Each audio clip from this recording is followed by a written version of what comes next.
My son kicked me out into the freezing night, his words sharper than the cold air.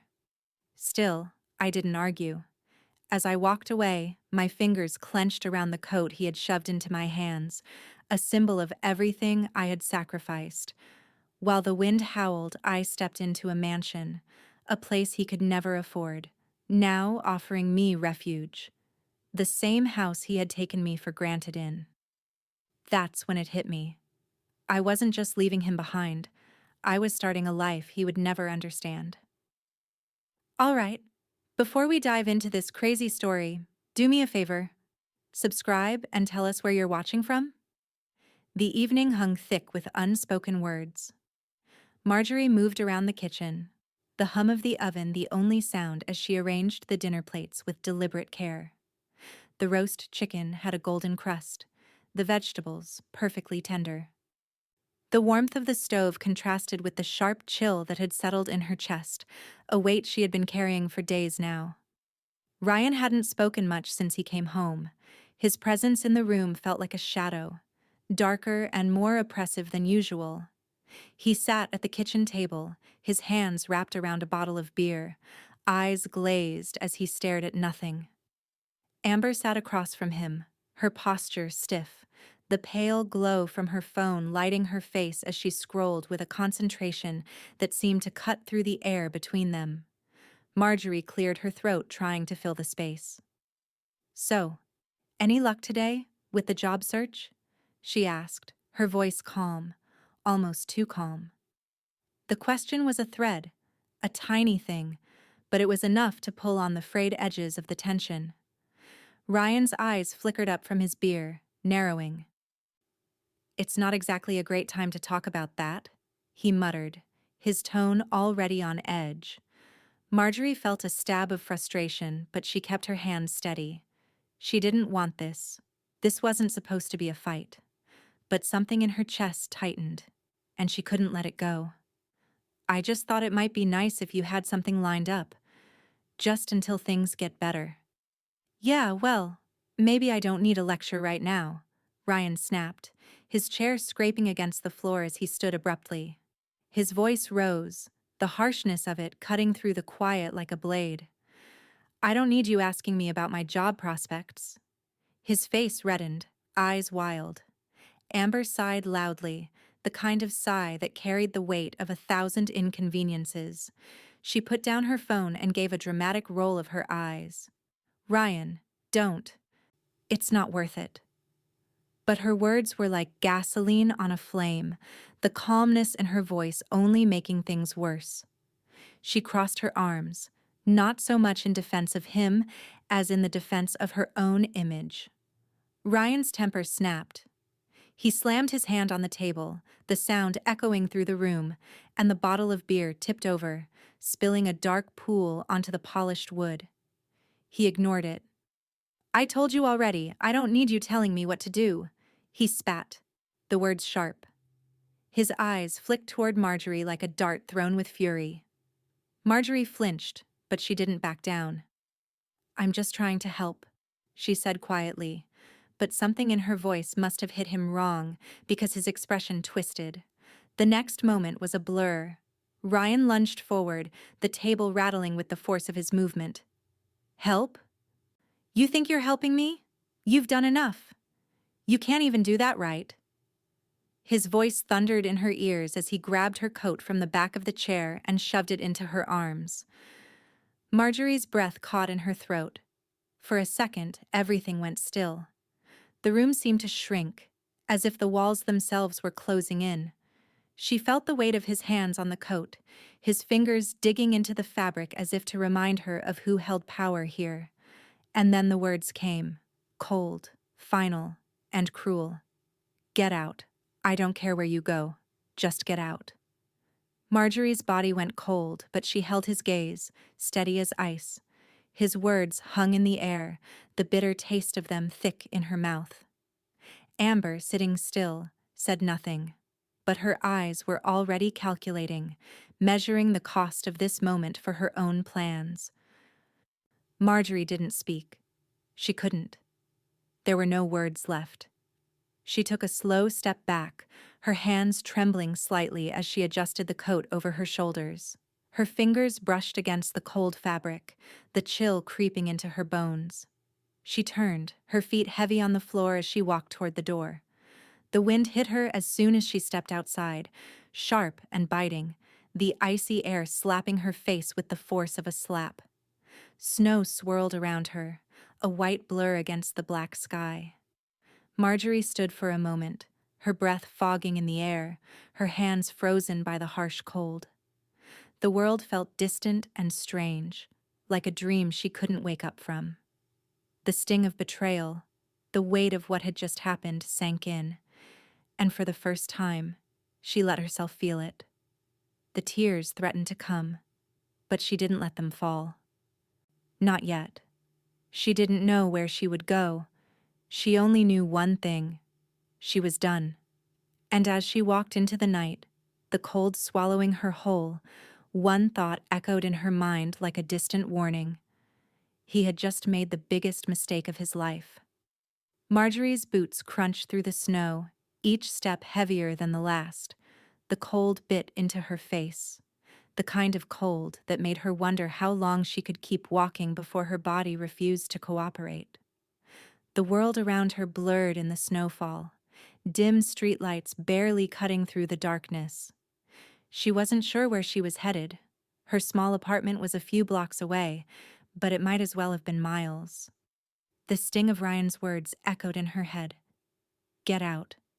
I don't care where you go. Just get out. She hadn't expected it. Not like that. The hurt felt like a physical weight pressing down on her chest, and it didn't seem to matter how many times she inhaled. The air didn't seem to fill her lungs. She stumbled on a patch of ice and caught herself just in time, her hands shaking as she steadied herself. The cold seeping into her bones made everything feel distant, like she was floating outside her body. She wasn't sure how long she'd been walking, or what she was hoping to find. Maybe she was hoping that the cold would freeze the hurt, make it go away. Marjorie? The voice cut through the night, familiar and grounding. She stopped blinking, her legs barely holding her upright. Across the street, Norman was hurrying toward her, his coat pulled tight against the wind, his face concerned. "Are you all right?" he asked, his voice warm and steady. "I'm fine," she said, the words automatic, though they didn't feel true.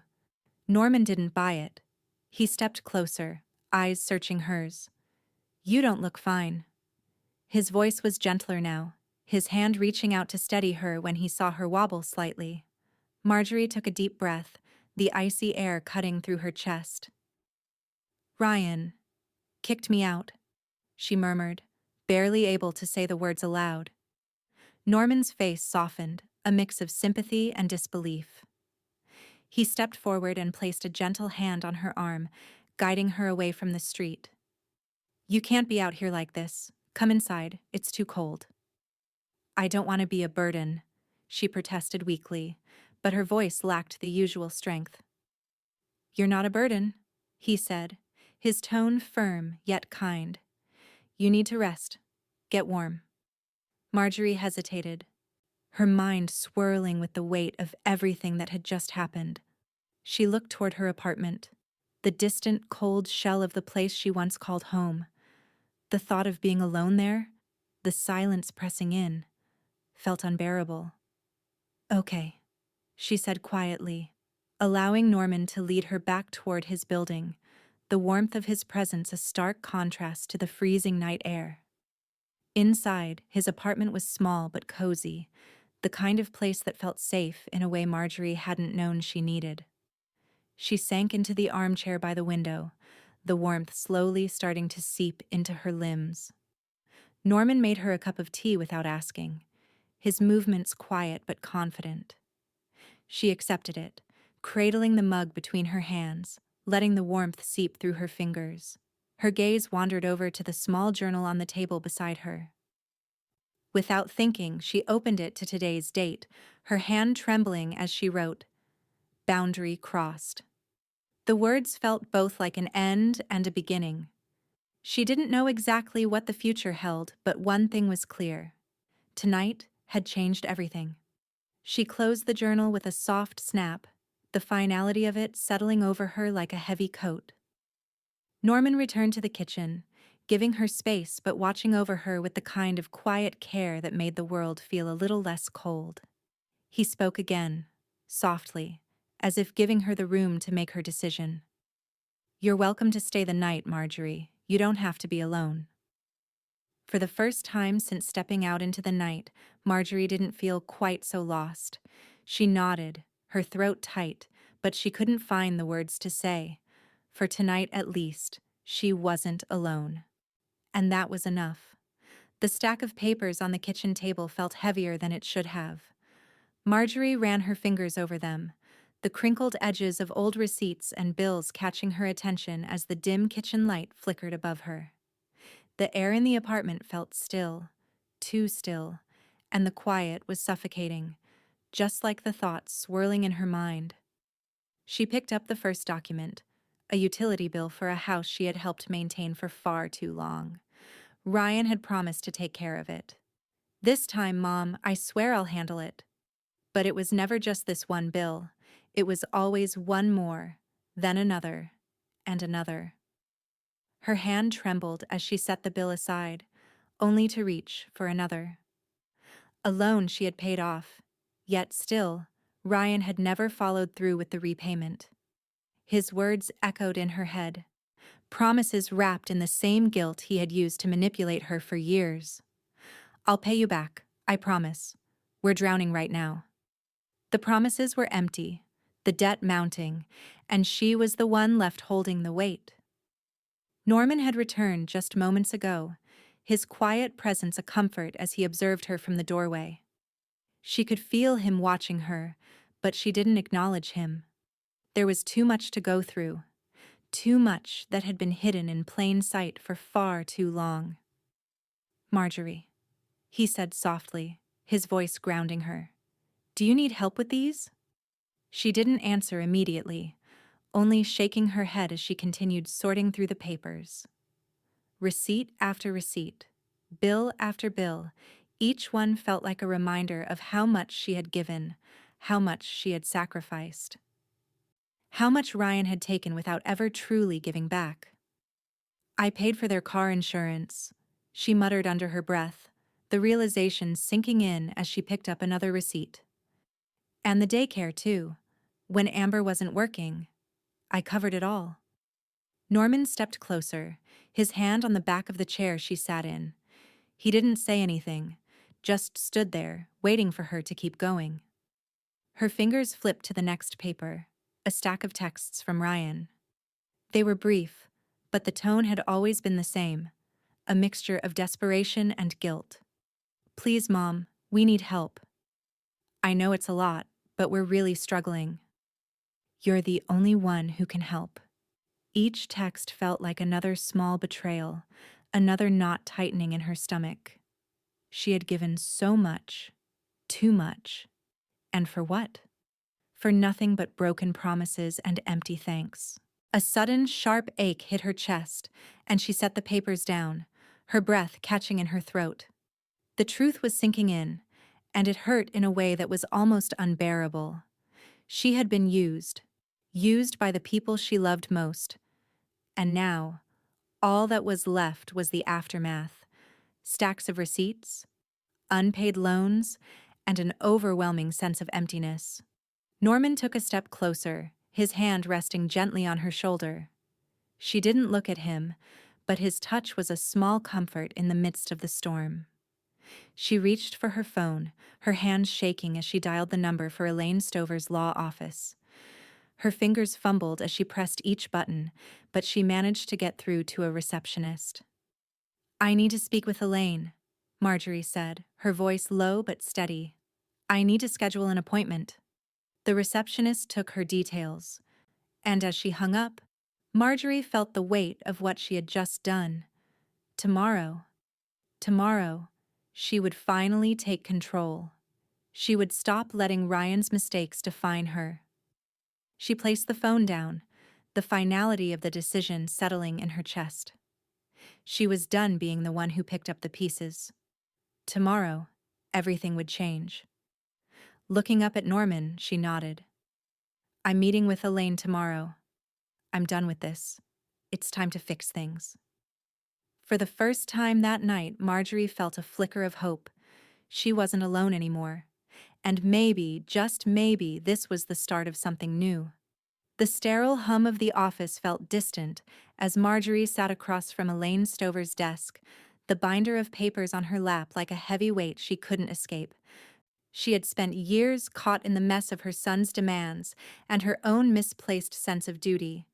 But now, in the quiet of Elaine's office, it was all laid out in front of her. Elaine flipped through the binder slowly, pausing on the financial statements. Her sharp eyes flicked up to Marjorie, then back down to the pages. Your son and daughter-in-law haven't just been asking for help. They've been manipulating you, Elaine said, her voice steady but cutting through the tension.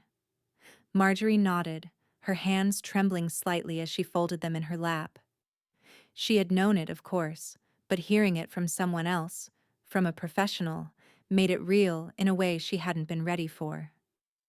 Elaine flipped to the next page, texts from Ryan laced with guilt. Please, Mom, we need your help. We'll pay you back, I swear. This is the last time. I promise. These texts. This is where the manipulation started, Elaine continued. They used your guilt, your sense of responsibility against you. They knew you'd feel obligated. Marjorie exhaled a slow breath, trying to push down the rising heat in her chest. She had always felt it, the weight of their words. But hearing it said so plainly stung. I didn't know how to say no, she confessed, her voice barely above a whisper. I kept thinking they'd change. Elaine nodded but didn't look sympathetic. Instead, she was practical, sharp. This isn't your responsibility, Marjorie. Not legally, anyway. You're not bound to their financial mess. You've done more than enough. The words hung in the air, a lifeline thrown into the water she'd been drowning in. It felt like she could breathe for the first time in what felt like years. She glanced over at Norman, who had been quietly observing, his presence a grounding force beside her. He gave her a small nod of encouragement. Your son and Amber can't access your accounts anymore, Elaine went on, pulling a stack of documents toward her. I'll help you cut off all financial ties. We'll draft the legal protections, ensuring they can't come back and manipulate you for anything else. Marjorie watched as Elaine began to organize the papers. Each word felt like the lifting of a weight she hadn't realized was there, slowly but surely. She wasn't tied to Ryan anymore. The chains were breaking. Elaine glanced up, her eyes firm. We'll handle the legal side. You focus on rebuilding your life, taking back control. Marjorie sat back in her chair, the full meaning of those words starting to settle in. Rebuilding. It felt like a foreign concept. She had spent so long helping Ryan and Amber, living in their chaos, that she had forgotten who she was without it. Do you want to take the next step? Elaine asked, already pushing the paperwork toward Marjorie. Norman's hand rested lightly on her shoulder, the gesture simple but steady. You've got this, he murmured, the words a quiet affirmation she hadn't realized she needed. Taking a breath, Marjorie picked up the pen Elaine handed her, her fingers brushing over the paper. This wasn't just paperwork. It was her declaration. A line in the sand. She signed her name, the ink final, the words she had been too afraid to say for years now written in black and white.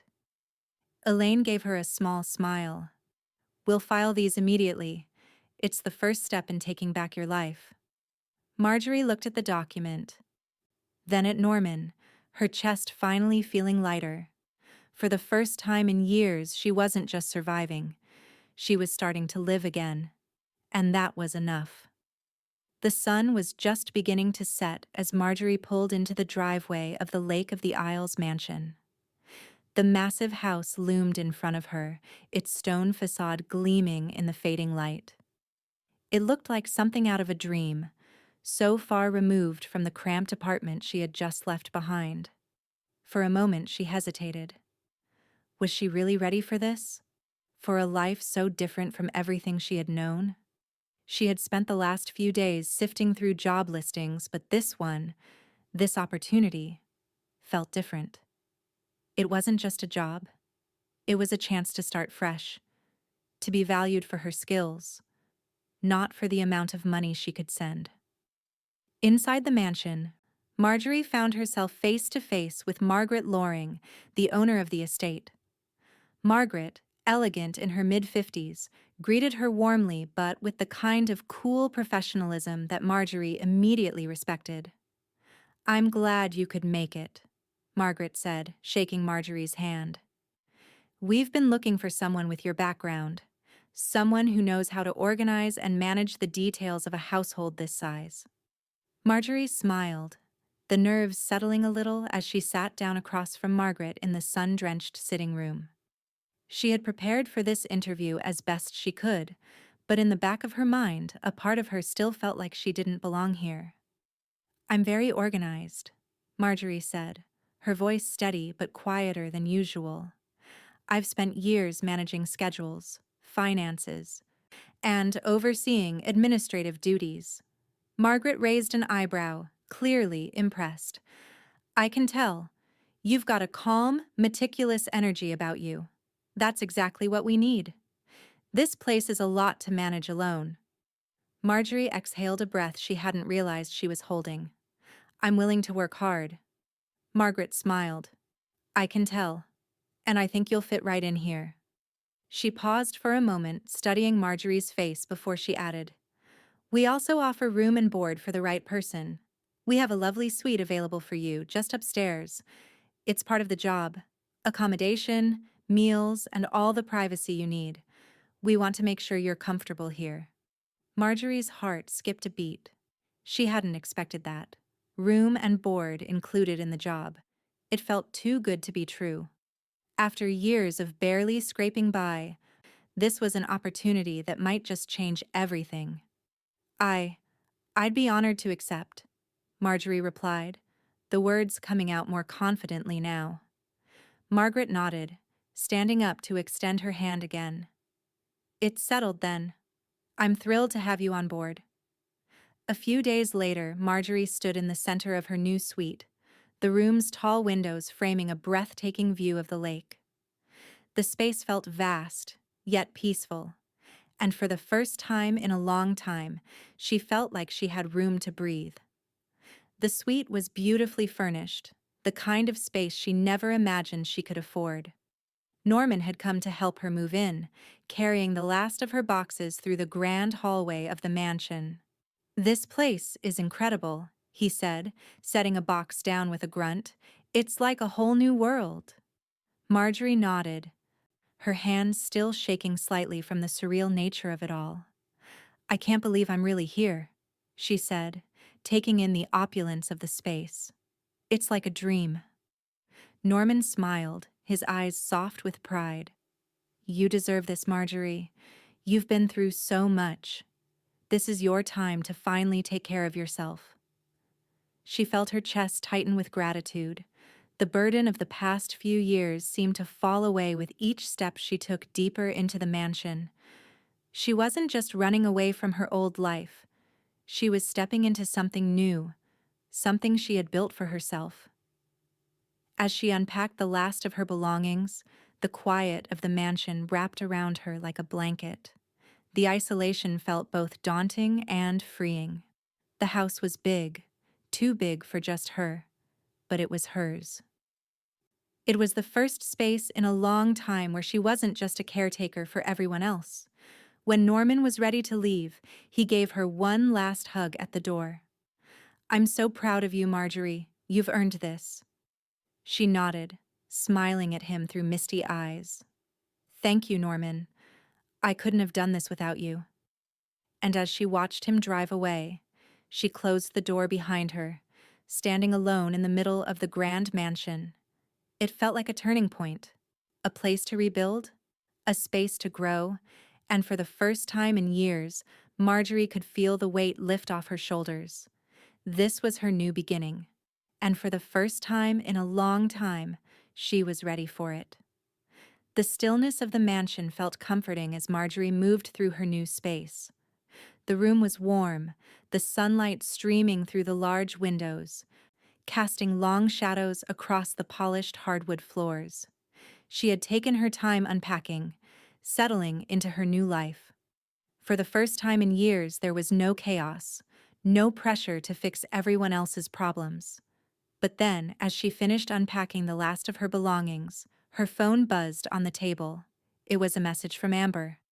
"We need help with bills. Things are getting worse. Please. We don't know what to do."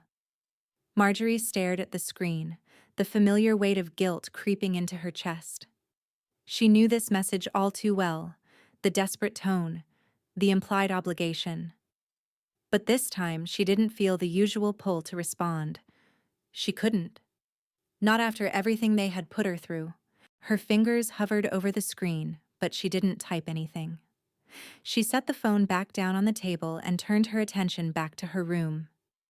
The peaceful quiet of the mansion wrapped around her like a blanket. She walked to the window, gazing out at the tranquil view of the lake. For the first time in what felt like forever, she was truly alone. And for the first time in years, it didn't feel like an empty kind of loneliness. It felt like freedom. Downstairs, Norman had arrived with the last of her boxes. He walked in, taking in the space with a proud smile. "You're almost settled in," he said, his voice warm and steady. Marjorie gave him a small smile. "I think I am." Norman's gaze softened. "You deserve this, you know. After everything, you've earned it." She nodded, feeling a tightness in her chest at his words. She had earned it, hadn't she? She had spent so long helping others, giving without asking for anything in return. Now, this was her time. Just as Norman began to help with the last of the boxes, her phone buzzed again. She glanced at it. Another message from Sadie. "I'm sorry for what they did. I love you, Grandma. Please don't let them drag you down." The message hit harder than she expected. Sadie had seen it all. Heard the arguments, the manipulation. Despite everything, she was reaching out, offering her support. Marjorie's eyes blurred with unshed tears, but she quickly wiped them away and typed back, "I love you too, Sadie, and I won't let them drag me down anymore." Just then, her phone rang. It was Elaine. "Hello, Marjorie," Elaine said, her voice as professional as ever. "I've finalized the legal documents. You're officially protected. No more access to your finances. No more guilt trips. It's over." Marjorie felt a rush of relief wash over her, like a dam finally breaking. "Thank you, Elaine," she said, her voice thick with emotion. I couldn't have done it without you." Elaine's tone softened. "You did this, Marjorie. You took the steps. You're free now." As the conversation ended, Marjorie looked around the room. Her new home felt different. Her space. Her sanctuary. She couldn't erase the past, but she could shape her future. The safe Norman had helped install earlier that day now felt like more than just a place for valuables. It was a symbol of the boundaries she had finally set. Her phone buzzed again, but this time, she didn't look at it. She didn't need to. She had taken back control. The drive-by from Amber's message couldn't touch her anymore. She wasn't going to let it. Marjorie stood in the center of her room, feeling the weight of everything she had let go of. For the first time in years, she could feel the space around her filling with something new. Hope. She wasn't just surviving anymore. She was living. And that was enough. Marjorie sat in the peaceful silence of her suite, the afternoon sun casting long shadows across the floor. The room felt like an entirely new world, her world, free from the weight of constant demands. She was just starting to feel at ease when her phone buzzed on the table. She glanced at the screen. Amber's name flashed. For a moment, Marjorie's hand hovered over the phone. She knew what the message would say, had seen it 100 times before.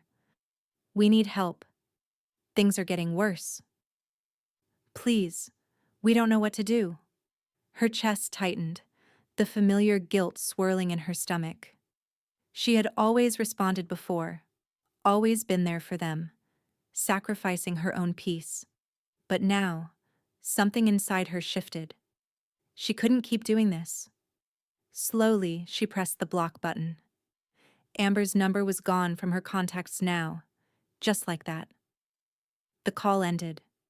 Marjorie didn't feel the sting she had expected. Instead, a strange relief washed over her. Like a weight she hadn't realized she was carrying had been lifted. Downstairs, the house was quiet, the ticking of a clock on the wall, the only sound breaking the silence.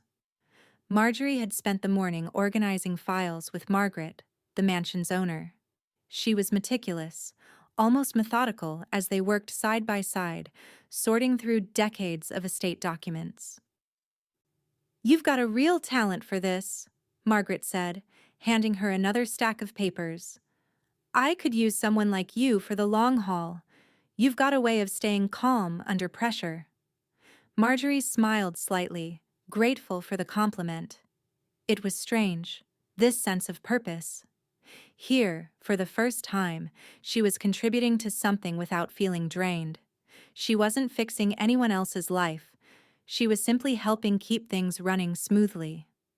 Later, when Norman arrived to check in, he offered a warm smile, his presence a comfort. "How's everything going?" Marjorie sighed in contentment, glancing around the space. "I'm finally starting to feel at home." Norman smiled back, his eyes softening. "You deserve this, Marjorie. You've been through so much." She nodded, swallowing a lump in her throat. His words, simple, yet so full of meaning, touched something deep inside her. She had spent so long trying to fix things for others, it was hard to believe she could actually do something for herself. As Norman left, Marjorie's phone buzzed again. This time it was a message from Sadie. "I'm sorry for everything, Grandma. I miss you. Can I come visit? Please." Marjorie's heart softened as she read it. Sadie was the one person who had always felt like a light in the darkness, even when everything else was falling apart.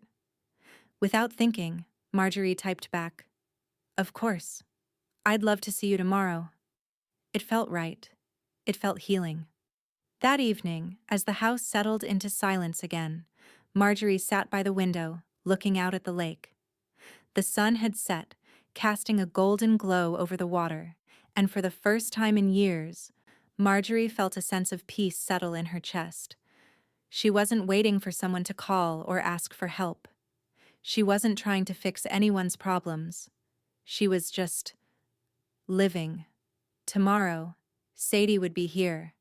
And for the first time, Marjorie felt that maybe, just maybe, she could start healing the pieces of her own life too. Marjorie sat at the kitchen table, her phone buzzing again. She glanced at the screen. It was Ryan's lawyer. Her fingers tightened around the phone, knowing this call would be the start of something she had feared but also expected. "Mrs. Kent," the lawyer's voice was sharp. "We need to discuss the support you've been withholding from Ryan. He's informed me you've failed to meet your obligations, and will be pursuing legal action for abandonment of agreed-upon support." Marjorie clenched her jaw, her hand steady as she replied, "There were no obligations. Everything I've given them has been voluntary. You can't demand that I continue indefinitely." The lawyer didn't seem convinced. "Your son is in desperate need. The family is struggling. You can't just walk away." Her heart raced, but Marjorie remained calm. "I'm not walking away. I've given enough."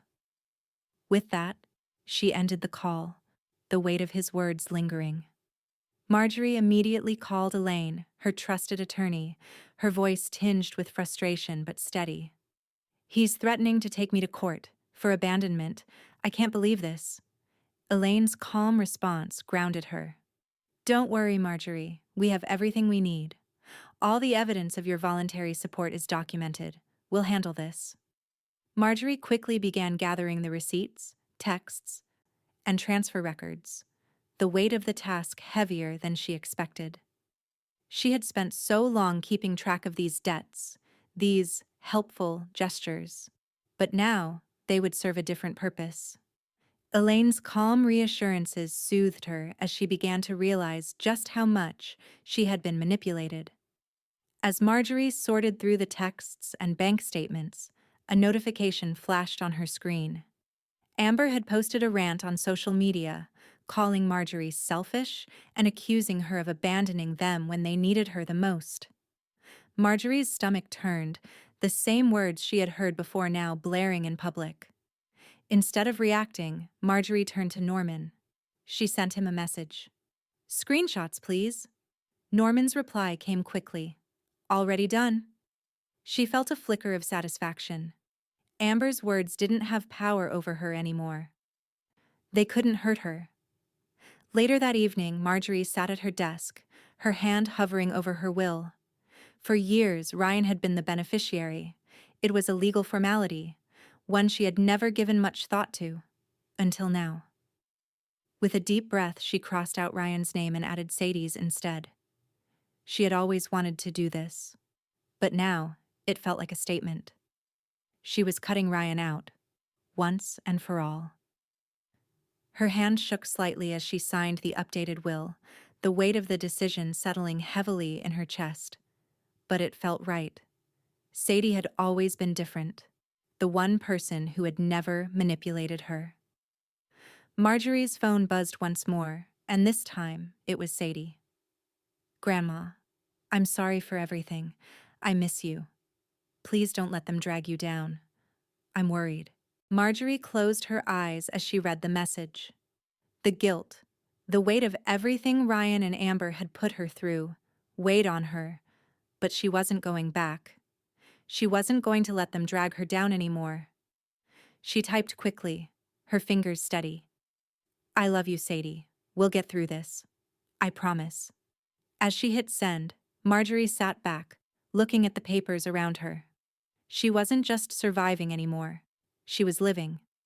The sun had just begun to dip below the horizon, casting a soft amber light over the estate when Marjorie's phone rang. She didn't need to check the caller ID to know it was coming. Her stomach clenched as she answered. "Mom, this is ridiculous. You can't just cut us off like this." Amber's voice was sharp, tinged with panic. "We need to see you now." "We're not asking for money, just some answers." Marjorie stared out the window of her suite, the view of the lake serene in contrast to the storm brewing inside her. She had expected this. Amber wouldn't back down without a fight. "I'm not available for visitors, Amber. I've already said everything I need to say," Marjorie replied, her tone calm but firm. "No, you don't get it." Amber's voice rose, her words tumbling out. "You promised you'd help us. You're abandoning your family. You have no idea how much trouble we're in. We need you." Marjorie closed her eyes, steadying herself. The call wasn't a request, it was a demand. But she wouldn't be manipulated again. She had already made her choice. "I'm sorry, but I can't help you anymore," she said. "You need to figure it out on your own." She ended the call before Amber could say anything more, her fingers trembling as she set the phone down. It was over. For the first time in a long time, she felt certain of her decision.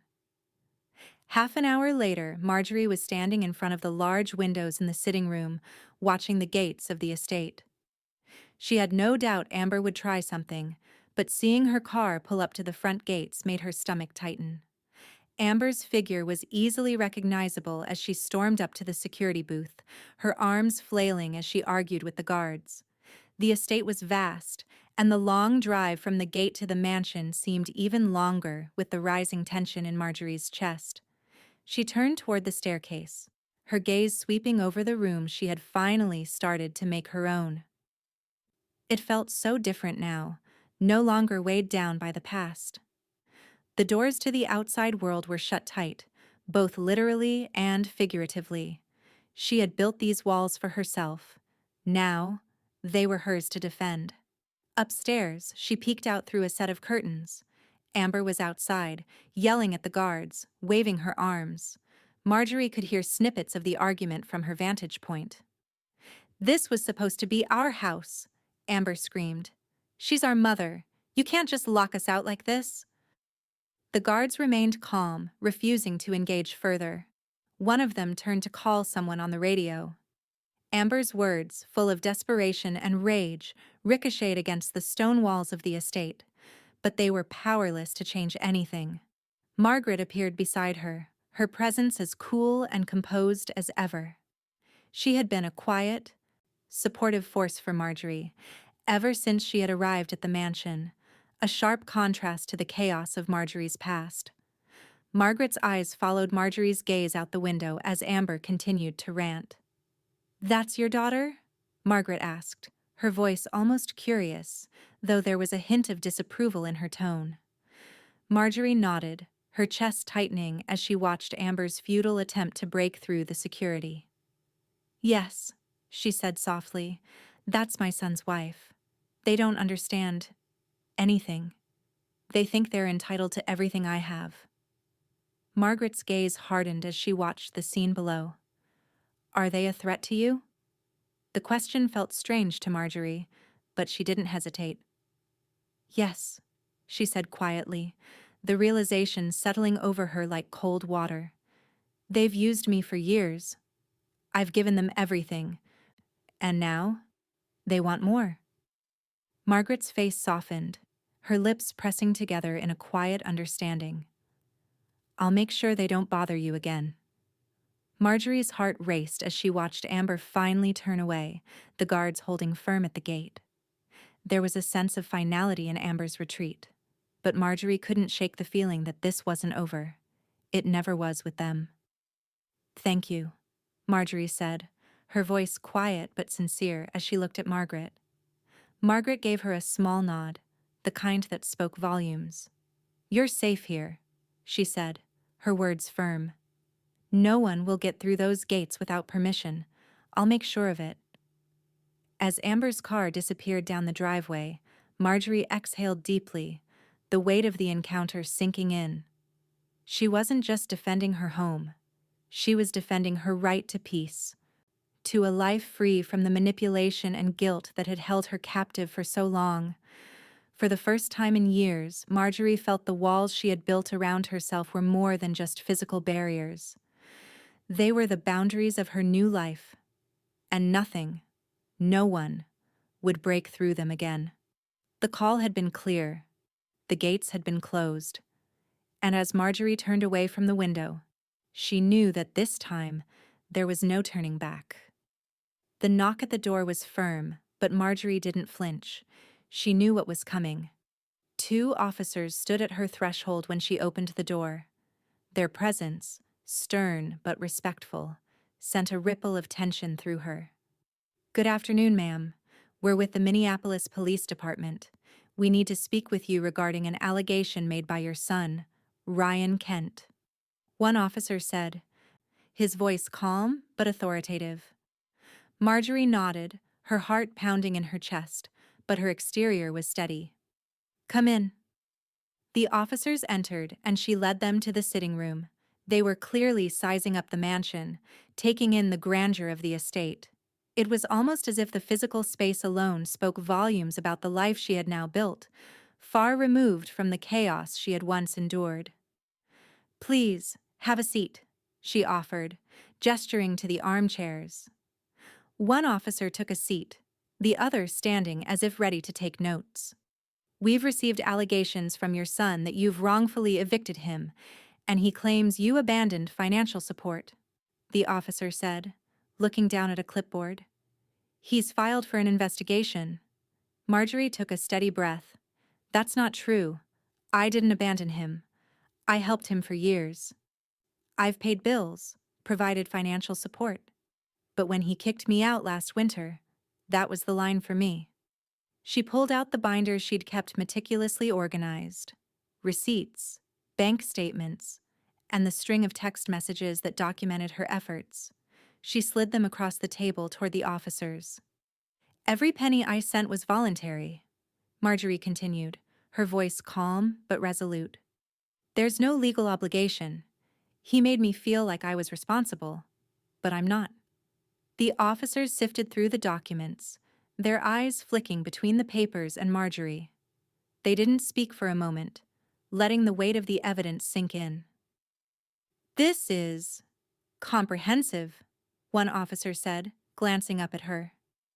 "These transfers, these texts, there's no doubt you've been more than generous." "I've been manipulated," Marjorie replied, her voice steady. "I gave because I thought they needed it. But no more. I can't continue enabling them." The younger officer picked up a set of papers, her gaze shifting to a few documents that were clearly related to Marjorie's new job with the estate. "This job offer from the mansion, it's recent, isn't it?" "Yes," Marjorie answered, feeling a wave of relief wash over her.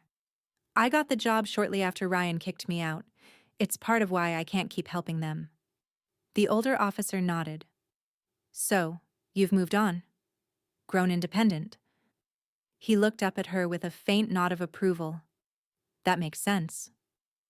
A short time later, the officers stood to leave, their expressions now softened with understanding. The investigation was no longer about her. It was about Ryan's attempts to twist the truth. "We'll log all this," the officer said.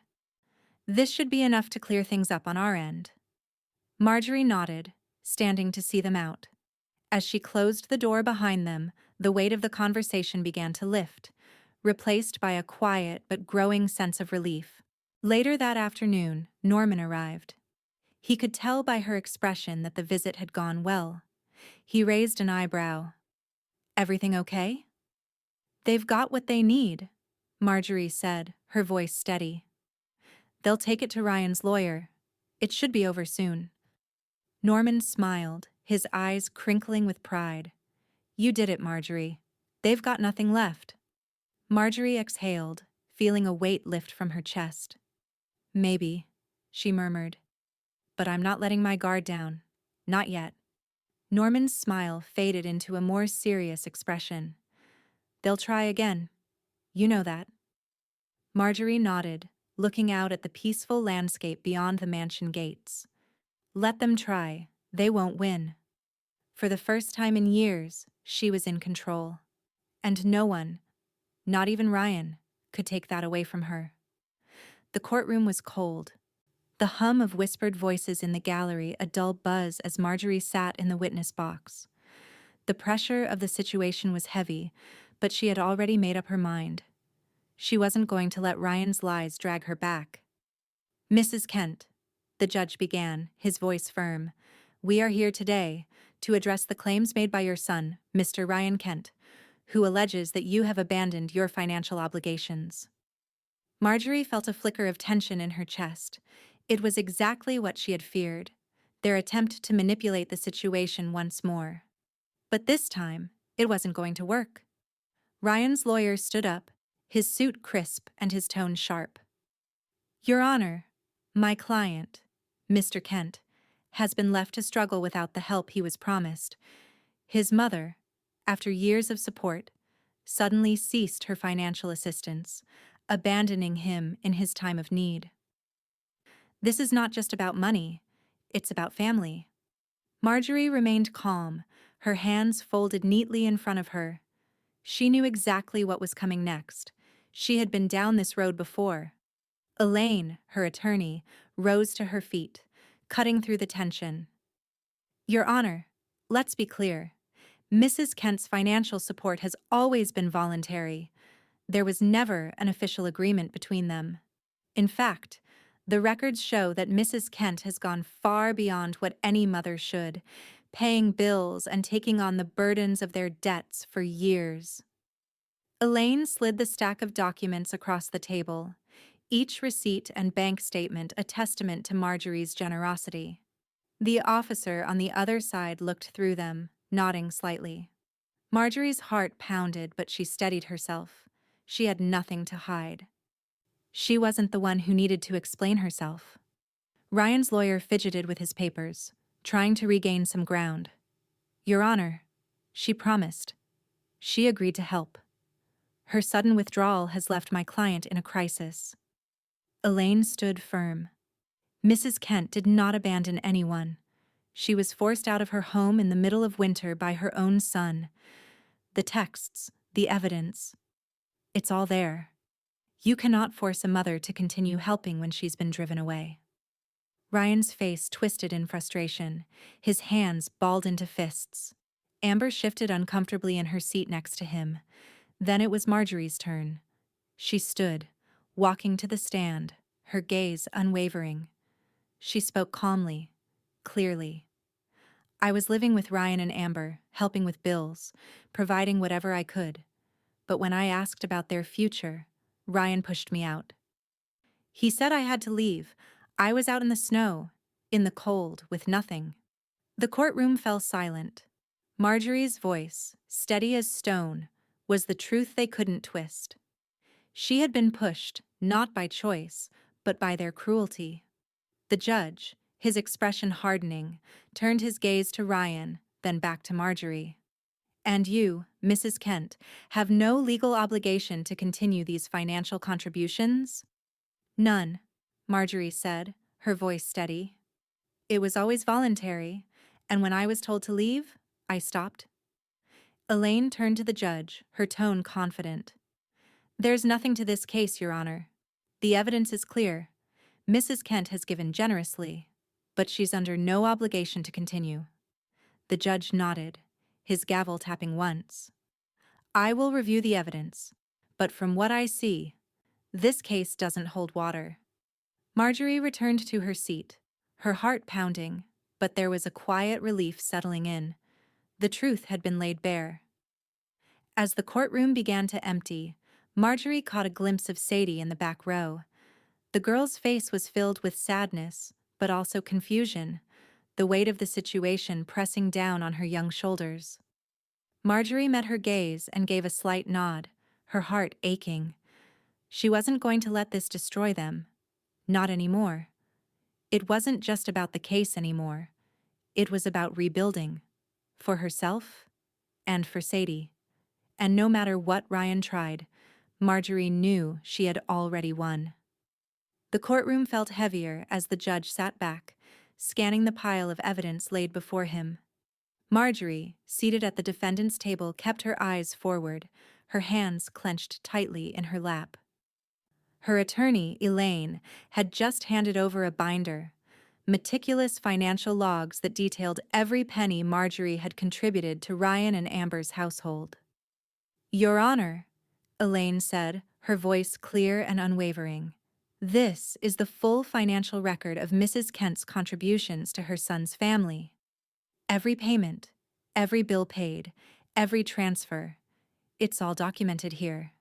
Mrs. Kent has gone far beyond what could reasonably be expected, but at no point was she under any legal obligation. Marjorie watched the judge flick through the pages, his expression neutral, but his eyes sharp. Each document, the bank statements, the receipts, the string of texts, laid out the truth. Ryan had tried to spin a story, but the facts didn't lie. Ryan's lawyer shifted uncomfortably in his seat as the judge turned to him. Mr. Harrison, would you care to respond to these documents? The judge asked, raising an eyebrow.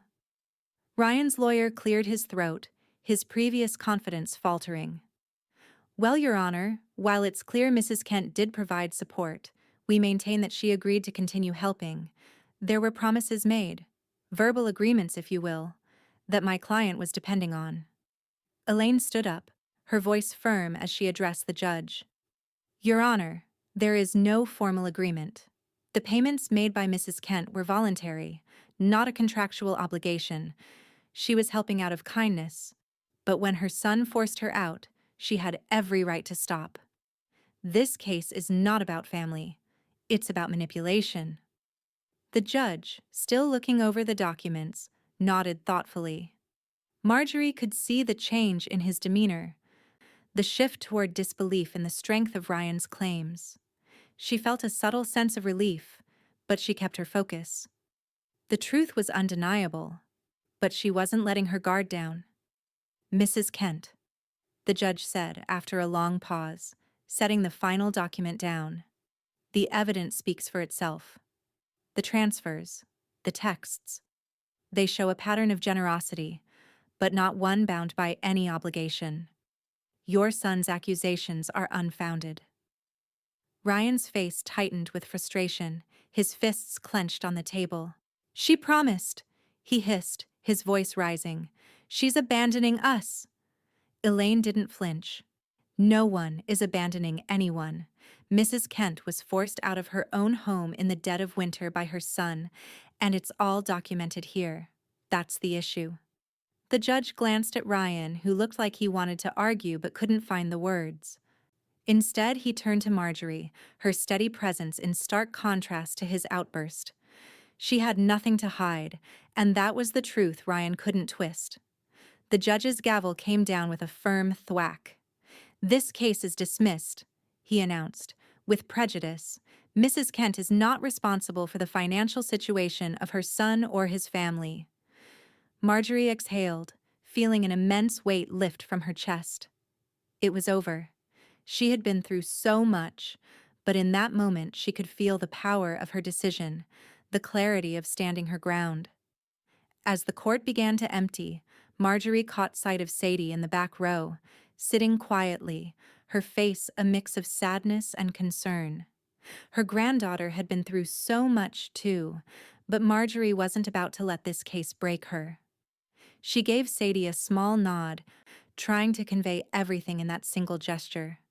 Sadie's eyes met hers, and for a moment, Marjorie saw the understanding between them. "We're going to be okay." Marjorie stepped outside the courthouse, the cold air hitting her face. She pulled out her phone, feeling it buzz in her hand.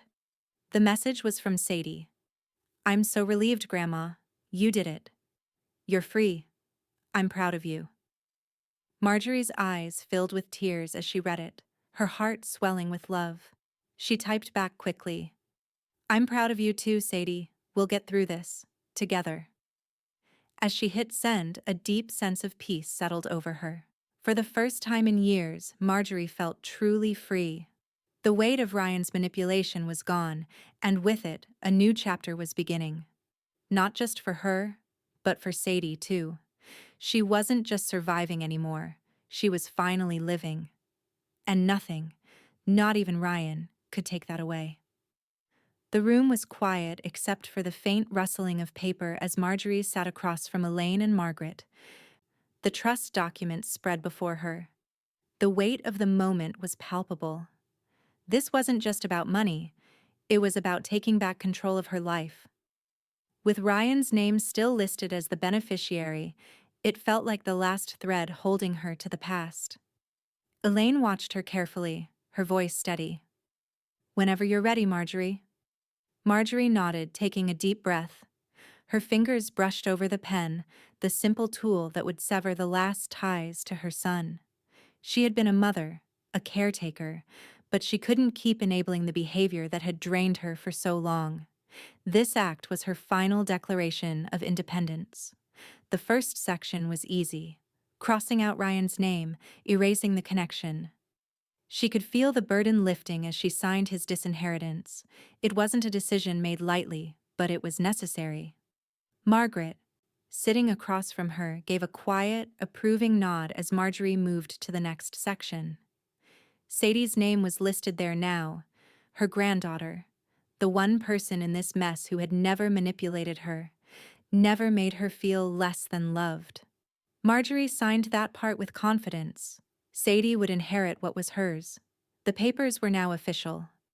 Marjorie's hands were steady as she handed them to Elaine. "It's done," she said softly, but the relief in her voice was unmistakable. Elaine took the papers and began organizing them. "I'll get these notarized and filed. You're officially free from Ryan and Amber." Marjorie nodded, her heart swelling with a sense of finality. She had taken back her life. It was no longer weighed down by their demands or their lies. Margaret's voice broke the silence. "You've done what needed to be done, Marjorie. You've given Sadie a future. Marjorie gave her a small, thankful smile. Thank you. For everything. Elaine stood up, preparing to leave with the documents. I'll store these safely. You don't need to worry about them. Norman, who had been quietly standing by the door, stepped forward. I'll keep the copies secure, he said with a reassuring smile. Marjorie looked around the room, the weight of the decision settling into her bones. This was the beginning of something new. She wasn't just surviving anymore. She was living. Later, as the sun dipped below the horizon, Marjorie sat by her window, looking out at the peaceful lake. The weight she had carried for so long was gone. No more guilt. No more manipulation. The future was hers to shape. She reached for the drawer beside her and pulled out the old key to Ryan's house. She had kept it for years, a symbol of all she had given. But now, it was just a relic of the past. She walked to the fireproof box Margaret had helped her secure the legal documents in and placed the key inside. A small act, but one that felt final. Her phone buzzed. It was a message from Sadie. I'm so proud of you, Grandma. I know this wasn't easy, but you did what was best. We'll get through this, together. Marjorie smiled, her heart filled with love and pride. She typed back quickly, We will. Together. As she placed the phone down and looked out at the lake, Marjorie felt something she hadn't felt in years. Peace. The future was no longer a weight, it was a gift, and for the first time in a long time, she was ready to live it fully. The doorbell rang, and Marjorie felt a surge of warmth. She wasn't expecting anyone, but the sound brought a smile to her face. She walked to the door and opened it to find Sadie standing there, holding a small bouquet of wildflowers. Her granddaughter's smile was bright, full of life and energy that Marjorie had missed. Grandma, Sadie said, stepping inside and handing her the flowers. I thought these might look nice here. Marjorie accepted them with a smile. Thank you, sweetie. They're perfect. Sadie's gaze moved over the large, open space of the mansion, the high ceilings, the polished floors, the light streaming through the windows. Wow, Grandma, she said softly. This place is amazing. Marjorie chuckled, feeling a warm rush in her chest. It's a little overwhelming, I'll admit, but it's mine. And for the first time in a long while, it feels like home. They moved into the kitchen, where Marjorie had already started baking Sadie's favorite cookies. The familiar smell of chocolate and vanilla filled the air, comforting and homey in a way that brought a sense of normalcy to everything. Sadie perched herself on one of the kitchen stools, watching Marjorie work. I can't believe you're really here, Sadie said, her voice filled with a mixture of awe and sadness. I've been so worried about you. Marjorie paused for a moment, glancing at her granddaughter. I know, sweetheart. I'm sorry you had to go through all of that with me, but I'm okay now. I'm free from it. Sadie's eyes softened. I know you've been through so much. You don't have to carry it all by yourself anymore. Marjorie smiled, her heart swelling. I know, Sadie, I've learned that. I can finally let go. As they sat down at the table with a plate of fresh cookies, Norman stopped by with a small plant. I thought this might brighten up the place, he said with a grin, setting the plant on the kitchen counter. Marjorie smiled warmly at him. Thank you, Norman. It's perfect. They all sat together, the warmth of the kitchen and the quiet chatter filling the space. Marjorie felt a calm settle over her, a deep sense of peace she hadn't known in years. Her life, once filled with obligations and guilt, was now her own. After a while, Marjorie pulled out her life binder. It had once been filled with bills, obligations, and endless reminders of what she owed to others. Now it was a symbol of her new start. She made a few notes, updating her new life, her new future. Sadie watched her for a moment before speaking softly. You're really building something new, aren't you? Marjorie nodded. Yes, and you're part of it. You always will be. The day began to fade and the soft light from the setting sun bathed the room in warmth. Marjorie placed the final page in her binder and closed it with a sigh of contentment. Margaret called later that evening, her voice full of kindness. "Marjorie, I just wanted to say, if you ever need more time, more space, I want you to know this place is yours whenever you need it." Marjorie smiled, feeling the genuine warmth in Margaret's offer. "Thank you, Margaret, but I think I'm exactly where I'm meant to be." The call ended, and Marjorie looked around the room. For the first time, the walls didn't feel empty or isolating. They felt like her sanctuary. With Sadie beside her, the two of them sat together as the day turned to night, ready to embrace whatever came next. Marjorie wasn't just surviving anymore. She was finally living. Marjorie sat quietly at the table, the late afternoon light casting soft shadows across the room. Her phone buzzed, breaking the stillness. She glanced at the screen. An unfamiliar message from Ryan. "I'm sorry, Mom. I don't know what happened, but I need you. Please don't shut me out." She stared at the words, the emptiness of them washing over her. No real apology for what had been done, no admission of guilt for the pain he'd caused. Just the same old pattern of manipulation. Marjorie's hand trembled slightly as she deleted the message. She didn't need this. Not anymore. Her gaze moved to the small card that had come with the message, its words as hollow as the apology. Without hesitation, she tore the card in half and dropped it in the trash. There was nothing left to salvage. Not for him. Not for Amber. Later that evening, Marjorie stood by the window, watching the golden hues of sunset fade into the deep blue of night. She had made it. She had broken free. Margaret had invited her to dinner with the staff, just a quiet celebration of her work organizing the mansion's archives. Marjorie arrived to find the dining room warmly lit, a sense of peace filling the air. "You've done so much for this place," Margaret said, as they settled at the table. "You've earned this." Marjorie nodded, taking in the laughter and warmth of the room. It wasn't just the estate that was hers now. It was the space she had created for herself, free from the chaos of the past. After dinner, Sadie pulled Marjorie into a tight hug. "I'm so proud of you, Grandma," she whispered, her voice thick with emotion. "You're free." Marjorie's chest tightened with love and gratitude. "I couldn't have done it without you, Sadie." As the evening wound down, Elaine handed over the certified trust documents. "It's official," she said, smiling. "Ryan has no claim to anything you've worked for." Marjorie held the papers in her hands, feeling the weight of the finality settle in. She had truly taken control of her life. Later, as Marjorie gazed out the window one last time, she saw a familiar car driving past the gates. Ryan and Amber. They didn't know she was here. They didn't know that, despite everything, she had rebuilt her life, and had done so on her own terms. Marjorie stood still for a moment, feeling a quiet satisfaction.